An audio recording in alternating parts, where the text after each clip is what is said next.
Bhishma sir सैया पैर सोए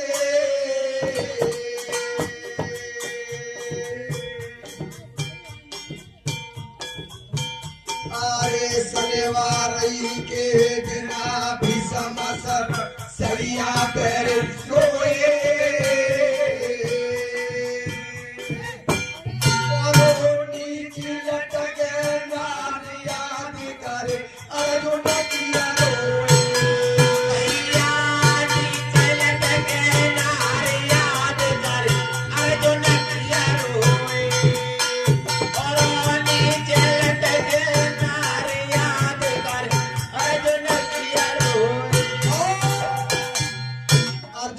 याद कर करके रोने लगे और कहने लगे, बेटा दुर्योधन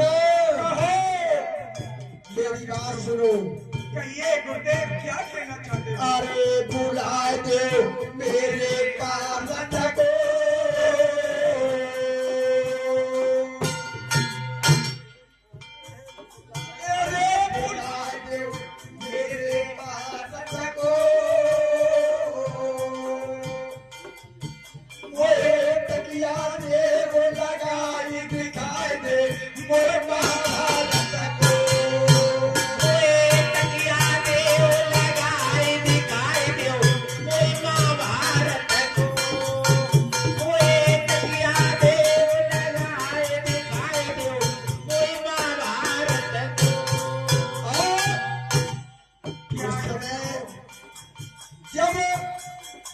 और गंगा पुत्र भीषम जी की बात सुन करके बताते हैं दुर्योधन ने और भैया अर्जुन के लिए मुझे अपने भैया अर्जुन के लिए हाथ लगानी चाहिए।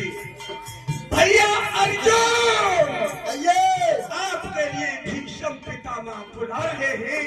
चलिए मैं चलता हूँ। आइए। उस समय अर्जुन पास में आ गए और उनके साथ साथ श्री कृष्ण भगवान भी आए थे और जो शिखंडी महारथी था, जो पिछले जन्म की स्त्री थी, वो वे सामने आके खड़ी हो गई।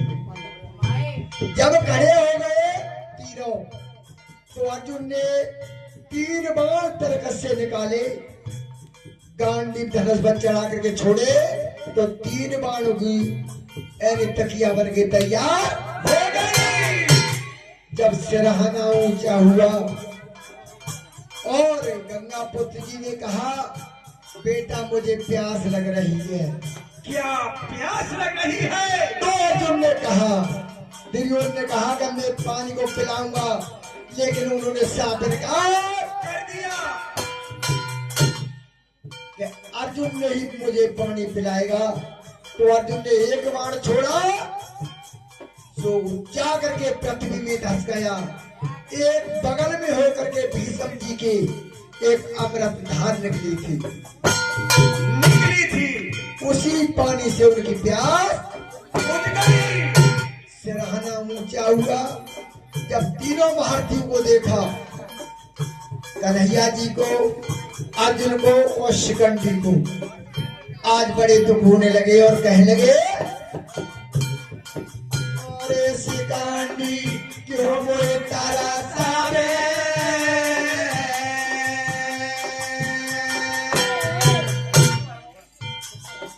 अरे शिखंडी क्यों मोए तारा सारे,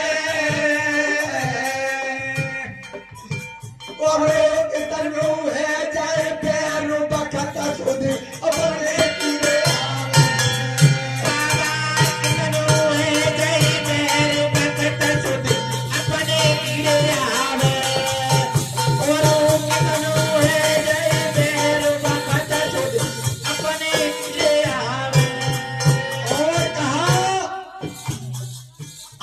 कुरुक्षेत्र मैदान में आज मेरी धीर धरने वाला दुर्योधन यहाँ पर कोई नहीं दिखाई न कोई धीर को धरा भैया,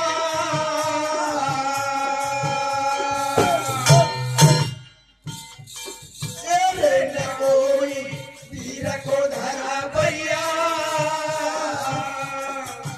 और पूर्व से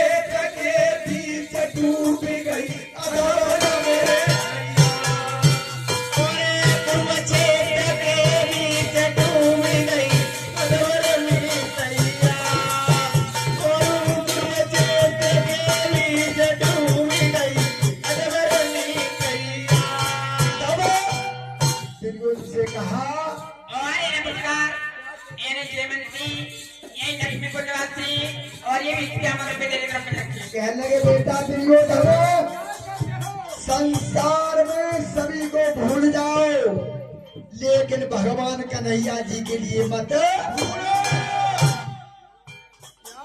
अरे हरि हरि बोलो मेरे भाई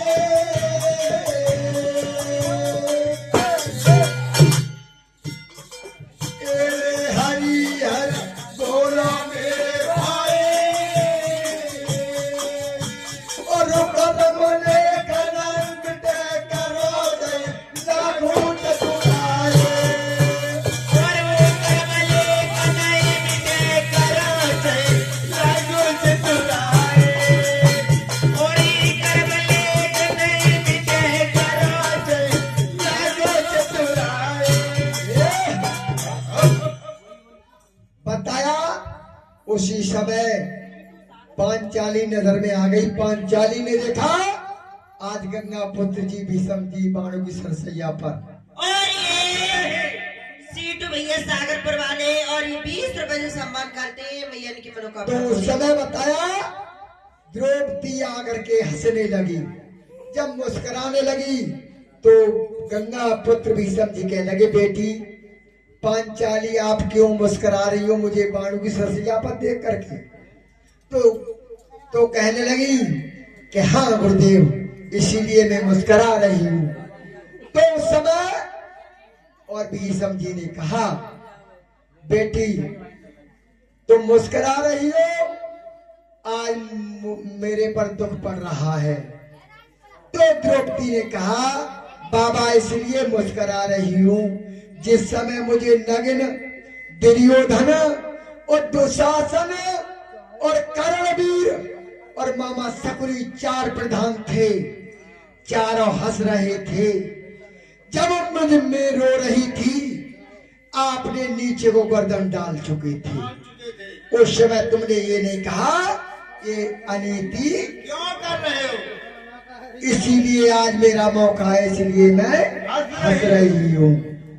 कहा जाओ बेटी तुम्हारा जीवन भर स्वाग बना रहेगा। आज आगे दुर्योधन क्या आस करने लगा है। आज वहीं पर दुर्योधन सोच रहे थे कि मैंने और भीष्म पितामह के लिए सेनापति बनाया आज वो भी बाणों की सरसैया पे आ गए। अब क्या करूं तो क्या और सोच विचार कर रहे थे विजय मेरे भैया भीष्म सैया लई सोच कुरपति को भारी रे सोच कुरपति को भारी रे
सोच कुरपति को, अरे अरे बाबा तुम बिन कोई नाई विजय को करे हमारी अब किनको सेनापति की, अब किनको सेनापति की जो अरे भारत दे जिताए। अरे क्या कहिए मेरे प्रभुपति जो मुकुट बनाया मित्र करण यानी तुम्हारे लिए सेनापति, हाँ मेरे लिए सेनापति बना दो।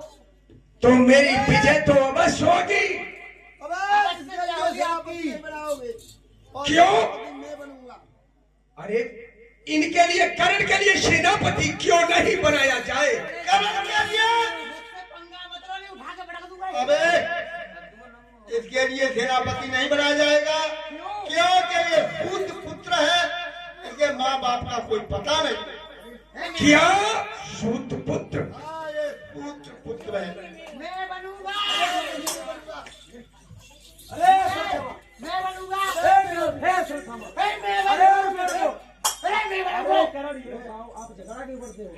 अबे सेनापति इसे नहीं बनाया क्यों नहीं बनाया जाएगा वो बात बताओ हमारे लिए। इसलिए नहीं बनाया जाएगा इसलिए क्या ये अपनी माँ कुंती के और कुआरे पर पैदा हुआ था, हमारे पास इसके माता पिता का कोई भरोसा नहीं है, कोई पता नहीं। और इसे एक काट के मधु देवी के में बहा दिया, इसलिए इसे सेनापति नहीं बनाया। अच्छा हाँ एक काम करो, फिर ये ऐसे नहीं मानेगा, इसकी साले को कुछ खोल पट्टी खोल दो तब मानेगा। हाँ। क्या? तो उस समय और कहने लगे कि देखिए गुरु का पुत्र सुस्थामा कहने लगा कि भैया दुर्योधन इसके लिए सेनापतियों ने बनाएंगे। मैं इनके लिए बताता हूँ, माँ बाप का पता नहीं, और सुनो मेरी बात के लिए। सुनिए और गंगा में लल्ला छोड़ी आई, शर्म के मारे गंगा